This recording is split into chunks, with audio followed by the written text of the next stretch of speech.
We take immense pleasure in inviting you to our forum, Dr. Maheshwari. Welcome. Thank you. Thank you very much, Vivian. It's a pleasure being with you all today. I listened to a bit of the last session, which was quite interesting because I'm also half doctor and half entrepreneur. Never took funding and raised it very much our companies through putting revenues back and profits back into our enterprises. But today I'm here to talk to you a little bit about telemedicine and what one can do with telemedicine. What are the potentials? What are the possibilities? As Vivian said, a pediatric cardiologist, half time, and then I'm entrepreneur the rest of the time. And I've worked really in the space of technology and healthcare, and where the two of them intertwine. And so, telemedicine of today is very different from the telemedicine of even 2-3 years ago. So when we talked about telemedicine in the 2000s, it was, ISRO connectivity, and patients had to come to a telemedicine center. And then there was a nurse at the telemedicine center or an assistant who hooked them up, and then a doctor at the other end. Today, as we know, we have apps and you've got all kinds of telemedicine. I think in the 1990s, when we were talking about telemedicine, it was really video conferencing because ISRO was enabling video conferencing. Today, with Facebook and FaceTime and WhatsApp video, video is so easy. And I think we all know now that telemedicine is much more than video conferencing.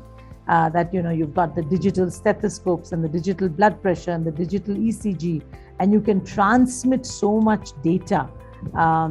So I think that's what makes telemedicine really complete today, that you can diagnose. We looked at a study looking at physicians, and they could about 80% get the diagnosis right with a good history, a bit of exam. And then when you added on like a digital steth, you added on diagnostics, then they go up to about 90% in what they can diagnose.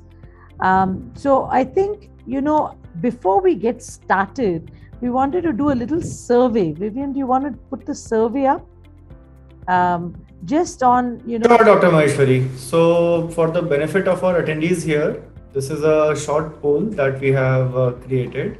You will be getting the questions on your screen in about a few seconds. We will be giving you a couple of minutes to go through the questions and fill your responses. And once you have filled your responses, we will be sharing it with everyone. So the poll goes live and right about now. So the first one is, do you use telemedicine in your hospital or center or practice right now? Second is, what do you use? WhatsApp, email, phone, or do you have a dedicated software for the consults? And then if you don't use telemedicine, would you like to start doing telemedicine? Or no, we don't believe in telemedicine. We think it all has to be face-to-face. And then the next set is, do you do doctor-to-patient consults? Or do you, for instance, have doctor-to-doctor consults only? Where the GP is asking a specialist for an opinion? Or is it doctor-to-patient? So doctor-to-patient or doctor-to-doctor? Well, I think we have a good sense. I think it looks like some do use telemedicine, partly with specialists. Few use tele-ICU. Nobody's using tele-neurology. Some are using telecardiology. Some are using teleradiology. So I think thanks, Vivian. I think we can, take the poll off. And I think what I will do is I've put a few case studies, and we can then use this for you to think through what you could then implement in your hospital. So case study number 1 would be for general physicians. So if you have an MBBS doctor, or who is in the hospital or at a center, whether rural or urban, what do you think would help him, right? And I think most of you said that you do have specialists. So access to second opinions, specialists, super specialists would certainly help that physician. Now, when we talk about access to second opinions, I think we need to think and talk to our physicians and ask them, what kind of opinions would you want? So, for instance, we have seen in our practice that teleneurology is very useful for specialists. And when I say teleneurology, for instance, patient has, severe headaches, has a history of seizures. So they can get an EEG done, but then it's nice to have the EEG transmitted, a neurologist reported, and then a neurologist do one review with the patient and discuss with the GP what is the treatment plan. So today we can transmit EEGs, we can transmit the patient's MRIs, we can transmit the sleep studies, and get a neurology consult after he looks at all of the studies. I mean, of course, he can't do, he's not going to be able to look in the fundus necessarily unless he has a whole tele-ophthalmoscope and so on. But that's what the GP will do. So the GP will tell him the history, physical exam, neurologist will review these studies, and then talk to the GP or talk to the patient as well. I think telecardiology, half of you said you use telecardiology, and I think telecardiology today has become very useful. So one is transmission of ECG, which I think a lot of people use today. And there are multiple softwares. A lot of people just use WhatsApp. They take a picture of the ECG and send it, and that's fine. But there are also tele-echo. So for instance, I run a practice. We cover 12 hospitals for pediatric cardiology services. So we send trained sonographers to these hospitals. They take the echo images. It is transmitted to a cardiospa, to a cardiology software. And then we are a team of pediatric cardiologists. We review it and give an opinion. If it's normal or nothing much, we just give the report. If it's a complex heart disease, then we do a teleconsult with the doctor as well as with the patient's family if they want it. So I think today telecardiology is really useful in that you can get echo, tele-echo reporting done by trained cardiologists, as well as get a good cardiology opinion for the patients, for the GP. And these two, teleneurology and telecardiology, really help GPs, because I think in terms of diabetic care, chronic disease management, physicians are pretty good. But some of the specialized care, something to think about to adding to your practice. Similarly, in some places, there's no ophthalmologist, right? So you can use, and today you can do fundus screening for diabetics and retinopathy. So we use this in our health check room because we don't have an eye doctor sitting there all the time. So it's just a tele process. The nurse captures the images. It actually goes from Bangalore to an ophthalmologist in Chennai who gives a report, and it's a screening for retinopathies.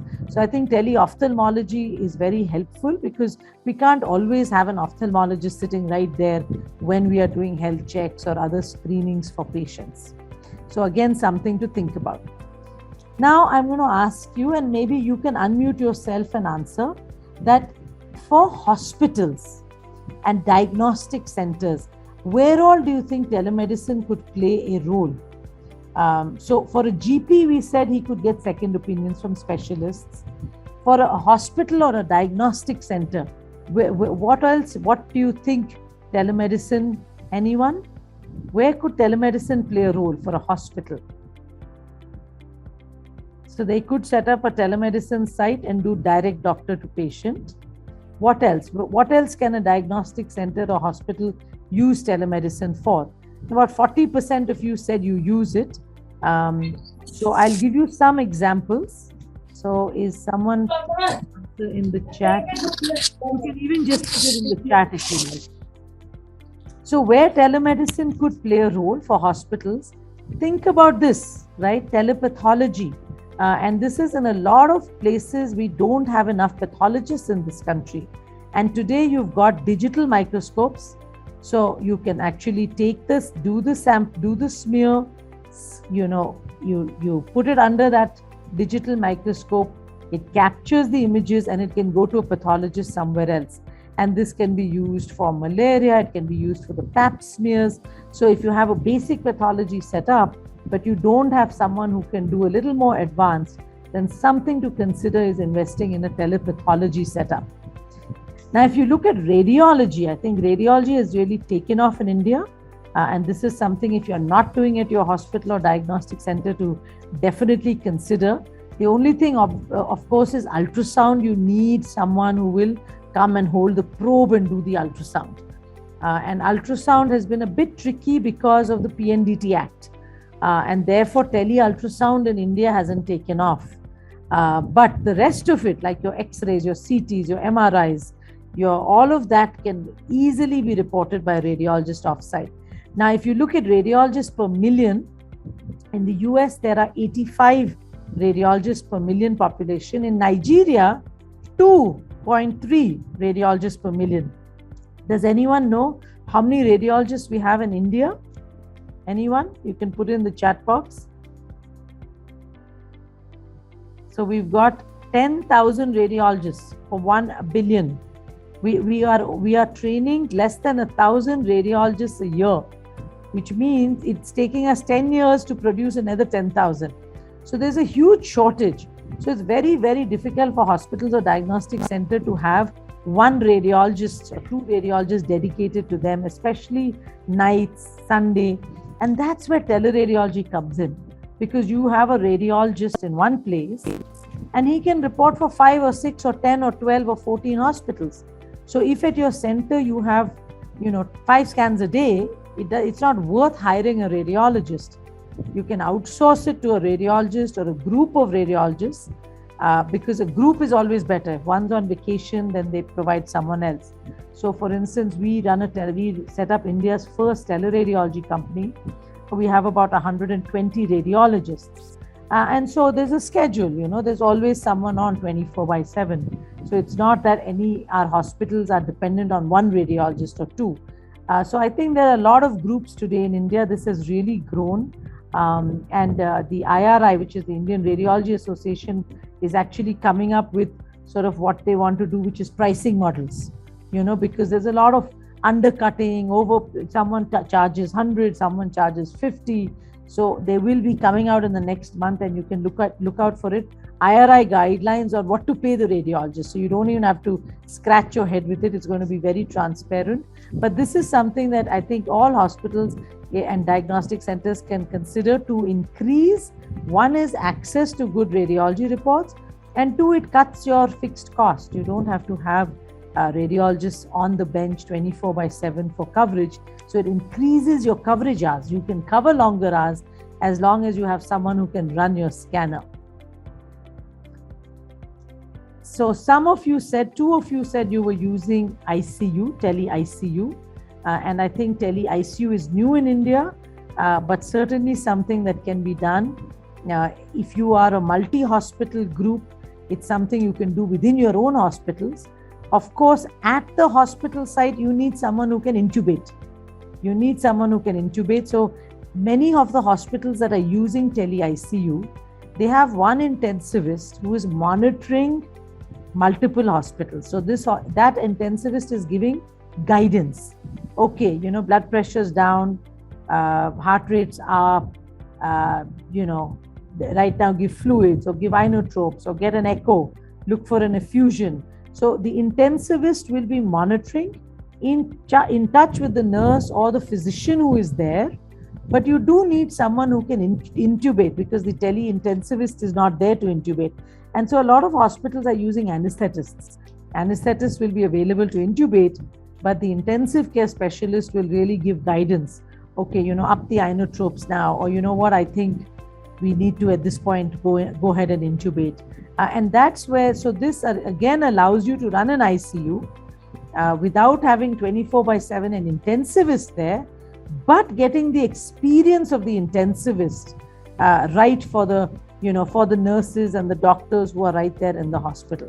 So again, something to consider. A lot of the Philips and GE have a lot of telemedicine softwares, but you can also set up fairly low cost ones where you can sort of have cameras which are focused down on the monitors in the patient. Some people have done with an iPad, the nurse just going around on FaceTime, taking, showing the intensivist, this is the patient, here's the heart rate, there's the blood pressure, this is the current temperature, these are my meds. So, you can make it as simple as you want.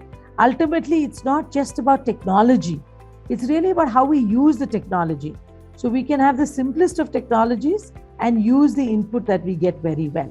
So I think a lot of times we get scared because we think it's a big capex, a big investment. So, if anyone's interested, start small, start even with WhatsApp video, it doesn't matter. But you can get the expertise in to help your teams feel comfortable as they manage ICU patients. Now, case number 3. Okay, so we talked about how telemedicine could help physicians, GPs, how it could help diagnostics or hospitals. Case study number 3 is how could telemedicine help patients directly, right? So, any ideas there?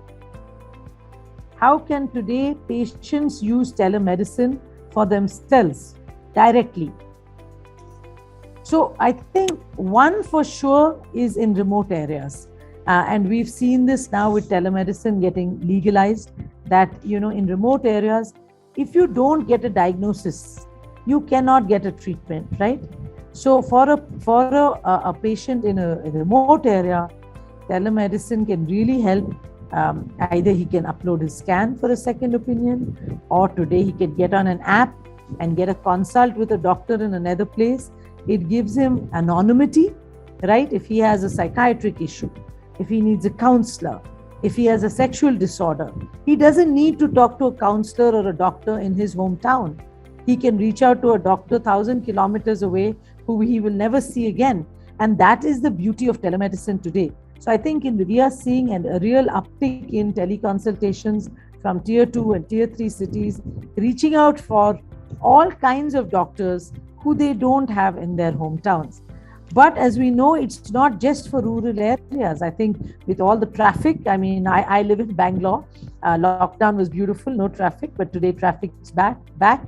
I think with all the traffic and all the headache of traveling, unless patient really wants a face-to-face, that you can today on your phone consult your doc, get an opinion. Of course, then you don't have this digital step and you don't have the digital ECG, but you can talk to your doctor, you can upload any tests you have, you can send them your lab reports.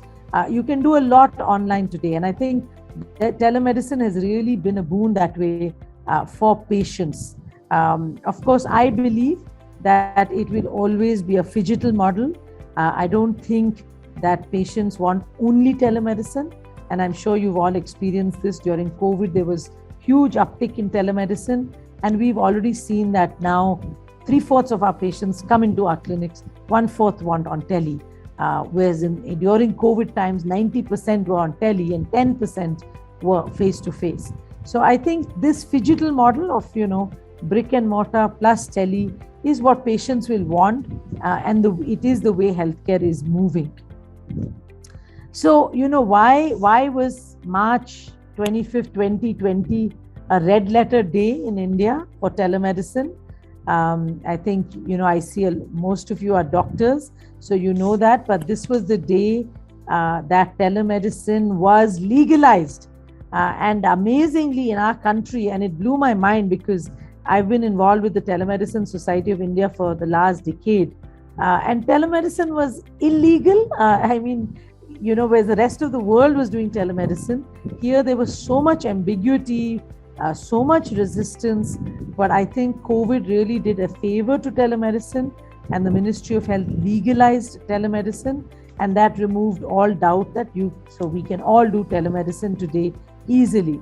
So I'm going to ask you some questions, give you some further clarifications on the rules for telemedicine. If you want to answer, you can answer, or you can type it in the chat box, right? So first question is direct patient to doctor teleconsultation allowed today in India? Yes or no? If anyone wants to chat in the chat box, you can put it in. Direct patient to doctor teleconsultation. And yes, you can put it to everyone or to me. And yes, it is allowed. Direct patient to doctor teleconsultation is allowed. You can either do GP to specialist, but you can directly do patient to anybody. That is now allowed, whereas earlier there was a lot of ambiguity about that. Is a specific state license required for every state? Like if I'm in Karnataka, can I do telemedicine for a patient in Assam? Yes or no? If I'm in Karnataka, can I do telemedicine consultation for a patient in Assam? Yes, no. Yes, the answer is yes. You do not need a specific state license for every state. If you are a registered medical practitioner, you can do telemedicine consultation for patients from any part of India. And this was key for telemedicine because in fact in Karnataka, a lot of states were trying to make this a state subject, which defeats the purpose of telemedicine. Luckily, Ministry of Health has clarified this, so you can do it for any patient in any part of India. Is a phone call or a WhatsApp consult also considered telemedicine? Yes or no? Is a phone call with a patient considered a telemedicine? Yes, it is, and it is chargeable. So you are free to charge a patient for a consult on a WhatsApp consult, an email consult, text consult, phone consult, anything. You can use whichever device you so choose. And that is why this really opens up telemedicine. You see, today there are a lot of platforms. So you can put your name on that platform and then you can consult. So that's fine. But the risk for a physician when he gets on a platform is that his data, his patients, say they are his own patients. Now the platform has his patient data and they can refer that patient then to any other doctor. And that is why a lot of doctors are hesitant to get on platforms and use and put their own patients and ask their patients to consult them. It's the same for hospitals.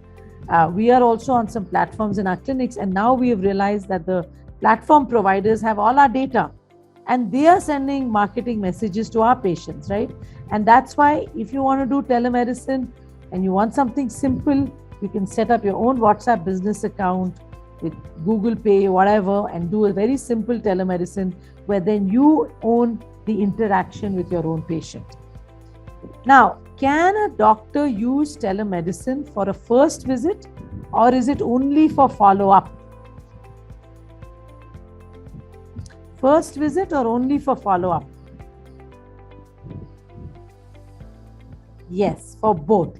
He can use it, and this was another key thing on the guidelines, that he can use it, because otherwise everyone's saying you can only use it for an emergency, you can only use it for follow-up or emergency. But no, you can use it for the first consult for anything. In general, in a very acute emergency situation, telemedicine is not advisable. It is better to send them to the hospital, because that is one area of potential medico-legal. If you consult a patient, acute abdomen, you miss an appy on your teleconsultation. So it's better with emergency cases, trauma, so on. You may want to quickly do the call, but always advise them to go to the hospital for a face-to-face. But non-emergency consults, certainly first consult, follow-up consults, very much can be done on telemedicine. Now, what do you need for telemedicine, right? And in our survey, a few of you too said, I think, that they have a software, and others were using email or WhatsApp, which is fine. So I think if you are an individual doctor, then you need your work phone number, you need a professional email ID, a professional social media account, a quiet room. It's quite unprofessional, to be doing a teleconsult and then you're in the car and the patient can't hear you, or someone's screaming in the background, or you're in the buying vegetables and doing the teleconsult. So important to be in a quiet room. Invest in noise cancelling headphones. They cost about 8,000 rupees. You can put them on and they cancel out the other noise. So it's a very good experience then for the patient.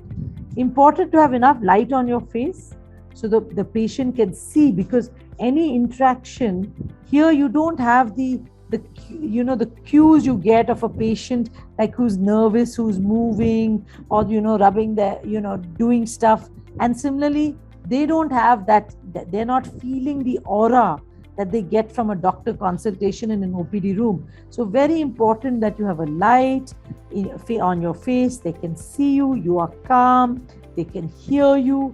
It all leads to a very good telemedicine experience. And I have seen some fantastic doctors who are very good face-to-face, and they are terrible on teleconsultation, because they're just like, they're nervous. Where should they be looking? They're sort of looking here, they're looking there. Half their head is cut off. It's like this, it's like that. So they're moving around. So very important to be calm, to use noise cancelling headphones, and to have enough light. Ideally, get a laptop with an inbuilt camera at eye level. You put have stable Wi-Fi, and backup power. And if you're going to be sending them like a prescription, it depends how you'll send it. You can have a printer or a fax or whatever you decide to send them the prescription. Now, if you want to use technology, there's lots of it out there. You can use video, just WhatsApp video, FaceTime, or you can use, buy a platform which allows video. You can even do phone calls, you can do text-based, you can do anything that you like, basically. And that's the beauty of the new guidelines, that you can use any technology. It doesn't say it has to be XYZ or you have to spend so much. Because earlier the technologies, everyone thought of high capex. Today you can get started just with a good cell phone. Now, question for you, do you need an electronic health record if you're going to do telemedicine? Yes or no? Do you need an electronic health record if you're going to do telemedicine? What do you say, yes or no? So, any other answers? Yes or no? So someone feels yes. So this is a tricky one. I would say it's ideal to have an electronic record, but it is not mandatory. That's again the beauty. You don't have to invest in an electronic record, but you need to keep a record. Yes. So you don't need to invest in an electronic record. But I would say in today's day, it is good to, because it's good to start having all your patient data electronically. And now with the National Digital Health Mission, if you want to hook into it, you will need to have electronic medical records. But currently it is not mandatory. It is not mandatory. So you can use if you're using WhatsApp and you don't have an EHR, it's fine, but you need to keep a patient record. So do you need to maintain any records? The answer is yes. You can maintain in whichever way you like. There's a lot of flexibility. You can either write it down in a notebook. Even that is considered maintenance.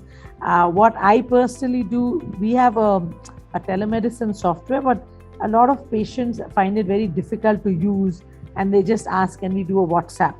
So I say fine. So I have one phone which is for WhatsApp teleconsult, and then I have certain formats that are saved.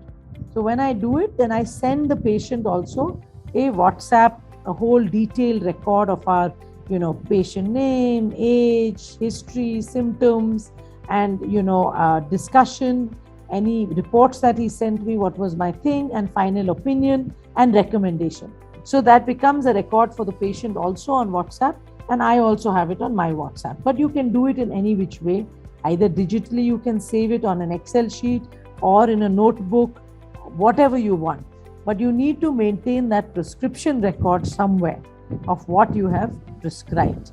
So it's important. So while EMR is not mandatory, maybe a good idea to start looking at getting one, because it's going to become more and more important to have it. I think recording audio or video is not at all mandatory. In fact, you cannot record the audio or video without consent. So the way on Zoom, it says we are going to record it and you have to click yes. Similarly, if you want to, and I don't think it's a bad idea to record our consults, because medico-legally it protects the medical fraternity. However, it's a bit dangerous if by chance that recording somehow gets leaked or gets, something happens and goes viral. It's patient confidentiality issues. So currently, I would suggest you don't record your teleconsultations. So before we end, some questions for you, and perhaps you can send these answers. So I guess before I ask my questions, Do any of you have any questions? Any questions from your end? I can maybe stop sharing, and then the rest is just questions for you that you can send Vivian the answers to. So these are the questions. What did you learn from this session? Is there anything new you intend to implement at your center? If yes, what and how? Okay, so there's a question. Can we briefly touch upon the medicines that can be prescribed via telemedicine? So can we use telemedicine for medico-legal cases? Okay, those are good questions. Now, in terms of maybe I will stop sharing. Vivian, you have these questions down? Maybe you want to put it in the form of a poll, or I don't know what you want to do, or should they send you the answers to these questions? We have some time left, Dr. Maheshwari. So if we can cover these questions right now, then that would be great. Otherwise, we can post the session. We can also write down all the points and circulate it with all the attendees. Okay. So up to you. Yeah. Yeah. So these are the questions, but I think before we go to these questions, let me stop sharing. And I think, let me look at these. There's some questions in the chat box. So let me start. So, okay, can we touch upon the medicines? Okay, so in terms of the medicines, on the Ministry of Health website, there is a list of medicines that can be prescribed. And literally everything today almost can be prescribed. The only thing that there are some restrictions on is like morphine and fentanyl and so on. But otherwise, even antidepressants can be prescribed. So today, and the Ministry of Health website has that list of medications. So please keep yourself updated, because that list also keeps changing. In fact, when it came out last March, since then there have been some changes. So you can find that on the Ministry of Health telemedicine guidelines, what medicine, depending on your specialty, you can get that list. Now, what was the next question? Can we use telemedicine for medico-legal cases? So this is the thing that when you say medico-legal, I assume you mean like trauma, right? So for emergency cases, like for instance, trauma, rape, all this, it is actually recommended for face-to-face because there's some stuff that can be missed on telemedicine. And that's why the guidelines say for the first consult or the follow-up consult, the first consult for non-emergency cases. So therefore, things like trauma, things like assault, it will be better that is not via tele, because, God forbid, you've not examined, you've missed a, ruptured pelvis. So those are risks that it is better medical fraternity doesn't take. Now, there is some, for instance, in the US, there's a lot of the medico-legal cases. There's a lot of review of the radiology, a lot of review of the tests. That all can be done on telemedicine. There's no problem for that, or getting an opinion on it and so on. But in India, it's not such a well-developed system for reviewing scans and second opinions on if somebody missed something. So how can we get further help to develop it? So I think Vivian can answer that. I think Vivian, to get further help if the hospital, I think through the Vadhvani Advantage, they'd be happy to help you set up depending on what you need. Right, Vivian? That's correct, ma'am. So we will be sharing the link to the program with all the attendees here in the chat box. And if any of the attendees here require any help in any area, be it a generic business area or a niche specific area, you can reach out to us. You can fill that form, and then our team, myself included, will reach out to you for resolving any queries that you may have in your business. We'll be more than happy to help. And do note that all our services are pro bono. They are free of cost. For the services that we provide, we will not be charging you anything. Yeah. That's great. So another question here is, can a patient go to court at any distant location? That's a very good question. See, the thing is that just because we are doing a telemedicine consultation, it does not mean that we are not liable. So what that means is that yes, a patient can go to court even after a teleconsultation. And that's why we need to be doubly careful. One, that if there's even a small doubt that this patient needs more tests, some more diagnostic, some scan, or a face-to-face, or a hospital visit, it is very, very important to advise that. So if the doctor keeps saying, nahi, kuch nahi chahiye, don't bother with tests, because see, if I'm sitting here, patient is sitting there, right? Now we all know that a lot of hospitals, clinics, doctors, obviously what they get and earn from a consultation is not very much. Most hospitals earn from the tests, from the blood tests and the scans and so on and so forth. But it's very important for us when we do a teleconsultation to understand that we are guiding the patient from a distance. So if a patient needs a blood or a scan, and even if it's not going to be done at our own hospital, it will be done in his hometown, we have to advise that. And if you feel that this patient needs a face-to-face, we need to say that, because if you don't say it, if you don't say do face-to-face, or if you don't advise tests, and God forbid patient had cancer that was missed or something, we are liable. So we are just as liable whether it's tele or whether it's face-to-face. There's no difference in liability. Okay, there's a question here on one sec. Charges for in-person consultation and tele should be same, or for tele should be less? I think that's a good question. We have personally debated this a lot. And I think patients sort of feel that if it's tele, it should be less. Patients feel. Because they feel that, they are not doctors not putting stethoscope. It's not a complete exam. Now, when I look at it from the doctor perspective, doctor says it's the same amount of time. And in fact, sometimes I'm spending more time on tele because I'm having technology glitches. And we've had this discussion. We run a chain of 30 clinics in Bangalore, and our doctors, we were having this discussion. I said, docs, can we charge them less for tele? Because, you're able to do it from home. You're not commuting that day. And they were like, but we are spending the same amount of time. So I think it sort of depends on every institution. I believe that consultation charges in India are already fairly low. Depending, it varies from 200 rupees to 500 rupees. We're not charging huge amounts for teleconsultations. So I think every institution has to decide. I've begun to feel it should be the same charge because, for the doctor, it's the same amount of time, if not more. In tele, in fact, the patient keeps asking questions because, it's so comfortable. There's nobody standing outside the doctor's room. You're not feeling guilty. So, it's okay. I think that is an individual call. There's no guideline on it. Most people are charging the same. Wait 1 second. These messages are moving. What's the next question on this? Charges for tele. Okay. Vaibhav is saying, any legal restrictions to conduct tele for patients staying abroad?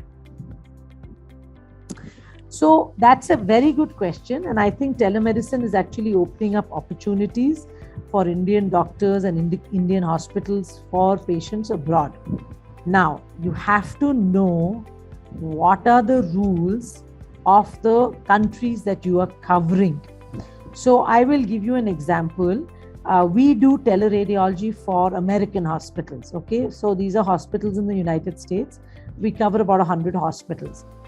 For our radiologist to report for an American hospital, he has to be American board certified. He has to have taken the American ACR, American College of Radiology exam, which means he has to have studied in America for 4 years. Then he gets American board certification. He has to have malpractice insurance that covers him in the United States. He has to have a state license in every state that he covers. Okay, so that's the United States rules.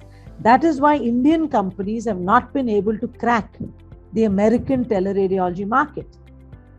Now, if you take teleradiology, say you want to do for Africa, say you want to do for Nigeria or you want to do for Maldives, there they are not asking necessarily. The rules are not so strict. Any radiologist can do reporting. So yes, that is a market for Indian radiologists because you can report. So you have to know the restrictions in that country. Now, let us say a patient wants a second opinion from you, okay, and you are not licensed to practice in that country. If you want to do a teleconsultation, you must put a disclaimer on your report that we do not have a license or malpractice insurance covering us in this country. However, this consultation has been provided on the request of the patient. That is okay to give a second opinion, but you don't want to be dragged. I would not do, for instance, teleconsultations for American patients. They are extremely litigious. So you would, I think, stick to countries where Indian doctors, Indian degrees, like for instance, Middle East. In the Middle East, the Indian doctor is accepted, the Indian degree MD is accepted. So it's no problem. So understand which country they're in. If it's a patient who calls you, you don't know which country they're in, it's an opinion you're giving, put a disclaimer. It's much better to put a disclaimer because this is a very, very, very tricky issue. We actually have had where, we did a second opinion for a few patients in the US, and then they dragged us into a lawsuit because they were angry with their original doctor. So be careful when you're doing for patients abroad, is what I would say, and know the rules. Okay, now telemedicine setup is simpler compared to a telediagnosis, for example, telecardiology. How should hospitals go about it? So I will tell you this for telemedicine for hospitals, okay? The challenge hospitals have, okay, the good thing for hospitals is they already have a patient base, right? So all you have to do is decide that you want to offer telemedicine. You need to have decide how you're going to offer. Are you going to do it on WhatsApp? Are you going to buy a platform? What are you going to do? Then you should put doctor schedules. This doctor इस time से इस time telemedicine के लिए available है. It's very, very confusing, and we did this in the beginning.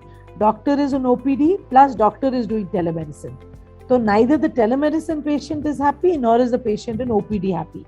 So finally we said, okay, we've set some time which is for telemedicine. In between, if some patient is calling, the coordinator can check if doctor is free and do the telemedicine. So you need a coordinator. You need a telemedicine coordinator who will check doctor schedules, make doctor schedules, inform call center, when is the doctor there for face-to-face, when is he there for tele. So that's how a hospital can do it. The challenge you have, and I in the previous session is, we were discussing economics. The challenge you have with telemedicine is doctors can also do it on their own. So if a doctor is an employee of your hospital, what stops him at night doing his own teleconsultations, right? I mean, how do you stop him? That's the fact. You can't regulate everything. So what we did is we said, when you are in our clinics face to face and some tele is added in, you do that as part of our salary to you. If you work from home and we give you teleconsultations, that is your own time, and we do it on a 70-30 revenue share. So now if the doctor wants to do some tele on their own and get 100%, it is up to him. What you realize as an entrepreneur, you will not be able to stop that because they all have WhatsApp. They can all do it. So if you're an entrepreneur, you want to engage with your doctors. You say, look, we understand you may have your own patients. Our request is patients that the hospital is sending you, which are coming through the hospital network, we will keep a track of those patients. We will set it up and we will have a share between us. And I have found when you have a transparent discussion with doctors, most of them are quite transparent in their discussions back.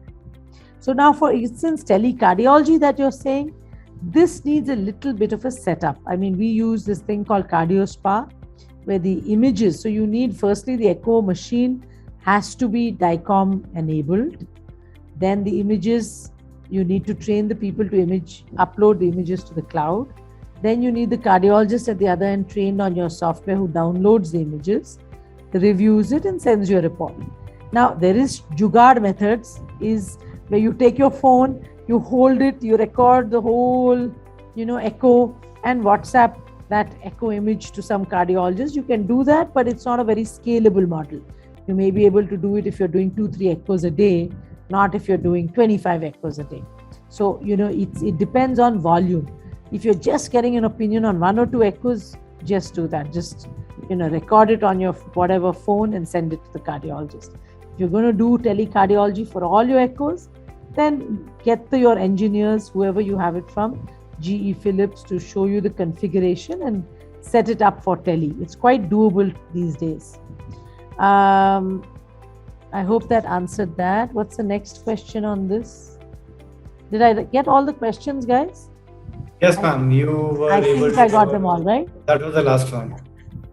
Okay, great. So if not, I will just share those questions again. And if you can maybe send the answers to Vivian. So what did you learn from this session? Is there anything new you intend to implement at your center? If yes, what? And how do you think you're going to do it? And if you need help in implementation, you can reach out to the Vadhvani team. At this point, ma'am, I would like to add something that we have at a foundation level. We have worked with institutions and hospitals who were planning to have their own telemedicine setup. So starting from the cost analysis, something which is very basic to understand how to go about it, to actually drawing up a plan with people who have expanded into that. The foundation has done tremendous work in that area.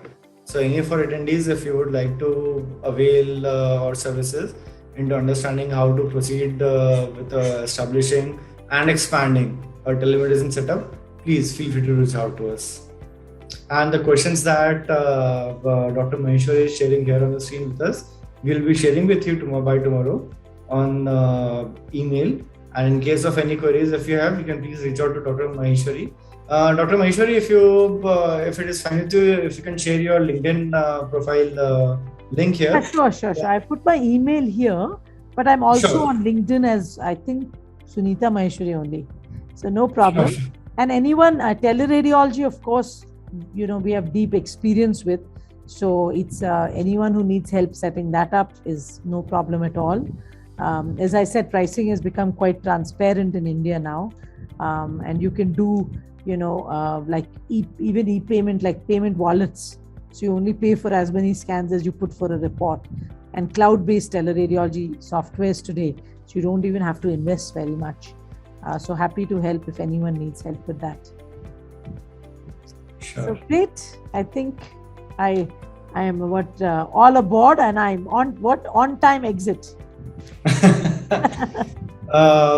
Thank you, Dr. Maheshwari, for this really enlightening session. We have, you'll be putting your email ID here. So if any of the attendees would like to reach out to you, they can always do so. Alternatively, they can also reach out to us. We have our own WhatsApp group. The link has been shared in the chat. So you can join us on the group. You can send a message to me, and then I'll be more than happy to connect you with Dr. Maheshwari.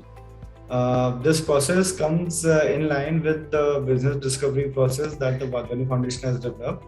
And the business discovery process is aimed at helping the institutions such as yours to understanding how to find your problems, analyze your problems, and resolve those problems. And the services that are provided by us are completely pro bono and free of cost. So we'll be more than happy to assist you in your respective issues that you may have. The links have been shared already. We would like to thank our partners, Zintio, Rich, Voice of Healthcare, SOCHAM, and SIAN for joining hands with us. Transform Health began as an initiative to help develop the healthcare segment of the country. Right now, it has reached a stage wherein we are actually seeing some kind of attraction within the industry, and that in itself is a reward for us. So for that, I would like to thank all my partners and all our attendees here. We look forward to having you on board the Vadhvani Advantage program. wherein we can provide you one-on-one advisory and consulting services to you free of cost. And with this, we can conclude the session. Thank you, everyone. Thank you, Dr. Maheshwari.